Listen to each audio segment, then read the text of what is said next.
সময়টা 9 অক্টোবর 2025।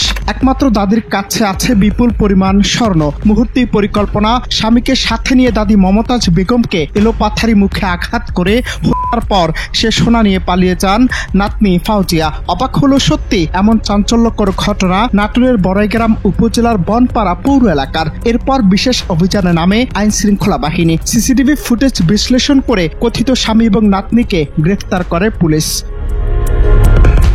23 ফেব্রুয়ারি 2025 রাজধানীর বনশ্রীতে ব্যবসায়ীকে গুরুতর আহত করে প্রায় 200 ভরি স্বর্ণ নিয়ে পালিয়ে যায় বেশ কয়েকজন, যে দৃশ্য কাঁদিয়েছিল সবাইকে। 8 অক্টোবর 2025 আনুমানিক রাত 3টা রাজধানীর মালিবাগের ফরচুন শপিং মলে একটি জুয়েলারি দোকানের তালা ভেঙে প্রায় 500 ভরি স্বর্ণ চুরির ঘটনা ঘটে। 4 অক্টোবর রবিবার যাত্রাবাড়িতে একটি জুয়েলারি দোকানে চুরি হয় 125 ভরি সোনা। পরপর চুরি, ছিনতাই এবং নিজ নাতনির হাতে দাদি খুন। আপনি কি জানেন এর নেপথ্যে কি?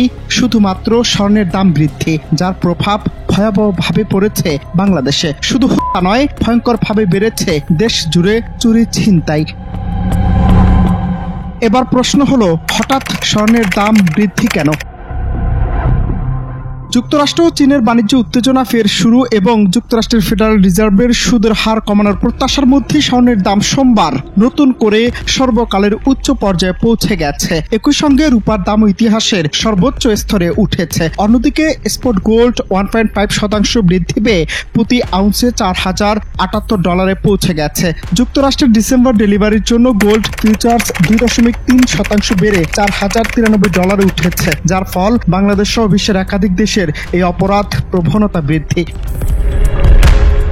এই ন্যাক্কারজনক ঘটনাগুলো একা নয়। ক্ষমতাধর দুই দেশের বাণিজ্য উত্তেজনা যখন স্বর্ণের দাম আকাশচুম্বী, তখন দেশে পারিবারিক অশান্তি বাড়ার পাশাপাশি প্রকাশ্যে প্রাণনাশের হুমকি দিয়ে ছিনতাই এবং চুরির ঘটনা বেড়েছে আশঙ্কাজনক হারে। সবচেয়ে ভয়াবহ বিষয় হলো, নিজের দাদিকে হত্যার মতো ভয়াবহ অপরাধ আমাদের সমাজের নৈতিক অবক্ষয়কে স্পষ্ট করে তুলে ধরেছে।